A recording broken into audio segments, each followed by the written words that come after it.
Rahul Gandhi birthday వేడుకల్లో మాజీ MLC కొండా మురళి చేసిన వ్యాఖ్యలు తీవ్ర కలకలం సృష్టించాయి కాంగ్రెస్ పార్టీలో. ఇదే అంశానికి సంబంధించి టీపీసీసీ వర్గాలు ఏమనుకుంటున్నాయనే అంశానికి సంబంధించిన పూర్తి వివరాలు మా ప్రతినిధి సిద్ధార్థ్ అడిగి తెలుసుకుందాం. సిద్ధార్థ్, వరంగల్ కాంగ్రెస్ లో కొండా మురళి చేసిన వ్యాఖ్యలు కలకలం సృష్టించాయి. టీపీసీసీ ఏమంటుంది ఈ వ్యాఖ్యలపై పూర్తి వివరాలు చెప్పండి. Thank you Naresh. కొండా మురళి చేసినటువంటి వ్యాఖ్యలపై ఇటు పార్టీ ఇన్ఛార్జ్ మీనాక్షి నటరాజన్ ఆరాధించింది.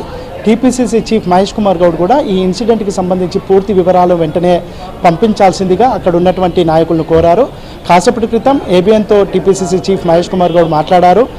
కొండా మురళి చేసినటువంటి వ్యాఖ్యలపై ఆయన తప్పుపడుతూ అసలు జరిగిన విషయం ఏందో తాను తెలుసుకుంటానని, పార్టీ అధికారంలో ఉంది, పార్టీ చేస్తున్నటువంటి మంచి పనుల వల్ల ప్రజల్లో ఒక పాజిటివ్ రెస్పాన్స్ వస్తున్నటువంటి నేపథ్యంలో పార్టీ నుంచి పోటీ చేయడానికి ఇటు జూబ్లీహిల్స్లో కానీ లేదంటే వివిధ ప్రాంతాల్లో కానీ చాలామంది ఆసక్తి చూపిస్తున్నారు. కానీ కాంగ్రెస్ పార్టీలో అభ్యర్థిని అనౌన్స్ చేయాలంటే ఒక ప్రాసెస్ ఉంటుంది. ఈ ప్రాసెస్ ద్వారానే అభ్యర్థిని అనౌన్స్ చేస్తారు తప్ప ఎవరికి ఇష్టం వచ్చినట్టు వారు ఎక్కడి నుంచి పోటీ చేస్తామంటే అక్కడికి పార్టీ అలో చేయదనే విషయాన్ని స్పష్టం చేశారు. ఇక దాంతోపాటు కొండా మురళి చేసినటువంటి వ్యాఖ్యలు ఎందుకు చేయాల్సి వచ్చిందో, ఏ పరిస్థితుల్లో చేయాల్సి వచ్చిందో అనే విషయాల్ని తాను తెలుసుకుంటానని, వెంటనే అక్కడి నుంచి దీనికి సంబంధించినటువంటి నివేదికను తెప్పించుకున్న తర్వాత పార్టీకి వ్యతిరేకంగా ఏమైనా ఉంటే ఖచ్చితంగా చర్యలు తీసుకుంటామని టీపీసీసీ చీఫ్ మహేష్ కుమార్ గౌడ్ తెలిపారు.